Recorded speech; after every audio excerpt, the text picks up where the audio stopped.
내가 보는 세상은 내가 원하는 아무것도 갖고 있지 않다. 그대가 보는 세상은 그대가 자신에게 주어야 할 것, 어떤 방법으로 사용할 수 있거나 자신에게 기쁨을 줄 수 있는 것은 아무것도 갖고 있지 않다. 이 생각을 믿어라. 그러면 여러 해 동안의 비참함, 수도 없는 실망, 그리고 쓰라린 절망의 죄로 변해버리는 희망으로부터 구원된다.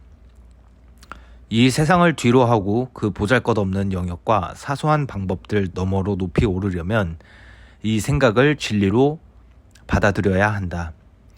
여기에서 그대가 가치 있게 여기는 모든 것은 자신을 세상에 묶어두는 사슬일 뿐이며 이 외에 다른 어떤 목적에도 기여하지 않을 것이다. 왜냐하면 모든 것은 그대가 거기서 다른 목적을 보기 전까지는 그대가 그것에게 부여한 목적에 기여해야 하기 때문이다. 이 세상이 가진 목적 중에서 그대가 마음을 쓸만한 것이 있다면 세상에 없는 희망을 지각하려고 지연하지 말고 세상을 단지 그냥 지나쳐 가라는 것뿐이다. 더 이상 속지 마라. 그대가 보는 세상은 그대가 원하는 아무것도 갖고 있지 않다. 오늘 여기에서 구원을 지각할 때 그대의 마음을 묶는 사슬을 벗어나라. 왜냐하면 그대는 자신을 지각하면서 가치 있게 여기는 것을 자신의 일부로 만들기 때문이다.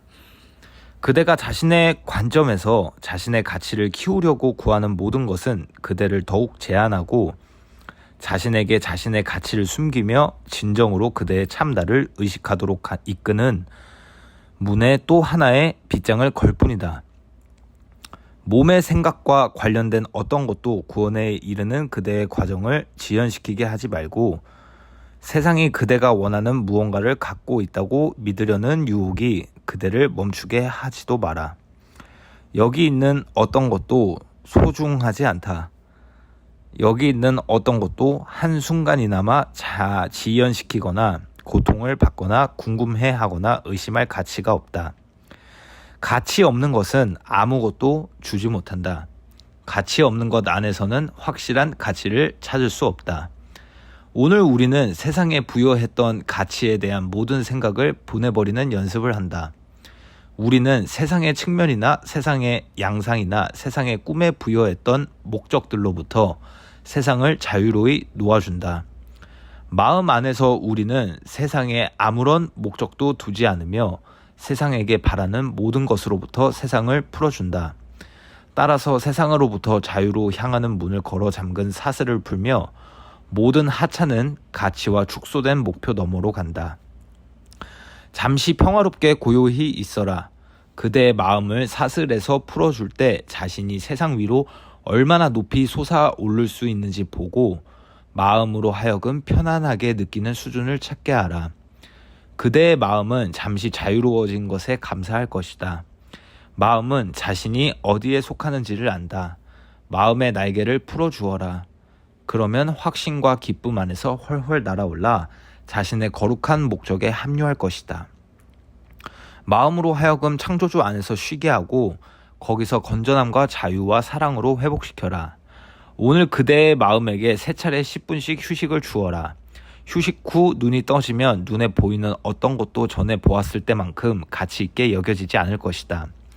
그대의 마음이 사슬에서 벗어나도록 할 때마다 세상에 대한 그대의 관점은 아주 조금씩 달라질 것이다.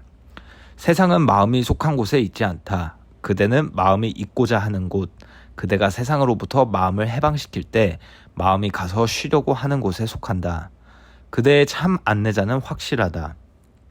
참 안내자에게 마음을 열어라. 고요해지고 쉬어라. 하루를 지내면서 그대의 마음 또한 보호하라. 세상의 측면이나 이미지의 가치가 있는 듯이 생각될 때 이 사슬이 그대의 마음을 감도록 하지 말고 고요한 확신을 가지고 그대 자신에게 이렇게 말하라. 이것은 나 자신을 지연시키도록 나를 유혹할 수 없다. 내가 보는 세상은 내가 원하는 아무것도 갖고 있지 않다. Jesus Commentary. 오늘의 레슨은 정신 이상 아이디어처럼 들린다. 그렇지 않은가? 은행 잔고, 몸, 결혼, 관계, 아이들, 수집품, 소장품, 차, 바캉스 등 그대가 세상 안에서 투자하고 있는 것들을 생각할 때 그대는 나는 이 모든 것을 포기하고 싶지 않아. 왜 그래야 하는 거지? 라고 물을 것이다. 이렇게 생각하는 것은 무엇이 구원을 가져오는가에 대한 잘못된 믿음에서 비롯된다. 높은 진동에 초점을 둘 때, 사랑과 용서에 초점을 둘 때, 세상 안에서 평화를 찾기 위해 멈추려 할 때 온갖 물질적인 것들이야말로 어리석은 일이다. 몸에 투자를 했지만 자동차 사고나 병이나 죽음으로 몸이 망가지는 경우를 볼 때, 관계나 집에 투자를 했지만 이혼이나 파산으로 잃어버리는 경우를 볼 때, 일시적인 것에 마음을 두었지만 오래 지속되지 않은 경우를 볼 때 어리석은 것임을 알 수 있다. 이러한 것들은 강한 고통과 어려움을 가져온다. 신에게 신앙을 둘 때, 기적 수업 텍스트와 레슨의 실천에 신앙을 둘 때, 용서를 통하여 내면의 평화를 얻을 때, 그대의 밖에 있는 것들은 그대의 행복을 위해 전혀 필요하지 않다. 그대는 가벼운 걸음으로 하루를 지내는 자신을 발견할 것이며, 정원에 꽃을 심는다든가 친구에게 전화를 한다는 등 사소한 것들에서 행복을 발견할 것이다. 그대는 항상 혼란과 문제 안에 있지는 않음을, 항상 화가 나 있지는 않음을 알게 될 것이다. 오히려 용서를 실천하고 이 레슨들을 실천함으로써 매일매일 삶을 더 즐기고 있음을 알게 될 것이다. 구원을 얻기 위해 갈 곳은 세상이 아니라 내면임을 보게 된다. 사랑과 친절의 실천, 용서의 실천을 통하여 모든 이해를 초월하는 평화를 느끼게 될 것이다. 모든 것에 연결되어 있음을 느끼게 될 것이니 마음 안에서 증오하고 원망하는 아이디어와 믿음이 해체되고 사라지기 때문이다. 모든 불만족이 생성하는 필요들이 사라지며 필요한 것이 점점 더 적어지고 소소한 것에 대한 행복해 할 것이다. 그대는 전혀 박탈감을 느끼지 않을 것이다. 에고는 느끼겠지만 상승 과정을 지나가는 동안에 세상은 더욱 그대를 압박하지 못하게 될 것이다. 시끄럽고 화가 난 정치인들은 그냥 그대로 바라보게 될 것이다. 정치인들 사이에서는 수백 년 동안 소란하고 분노로 가득한 대화들이 오고 갔다. 이런 일에 대해 속상한 일이 무엇이 있는가? 마음이 다운된 일이 무엇이 있는가? 그대의 삶에서 물질적인 것들은 왔다가 사라진다. 몸도 변화한다. 그러나 그대와 신성의 연결은 변할 수 없고 깨트릴 수 없으며 사라질 수 없다. 그러나 그대는 그러함을 받아들여야 하며 그 연결에 초점을 둠으로써 그 참된 가치를 느껴야 한다.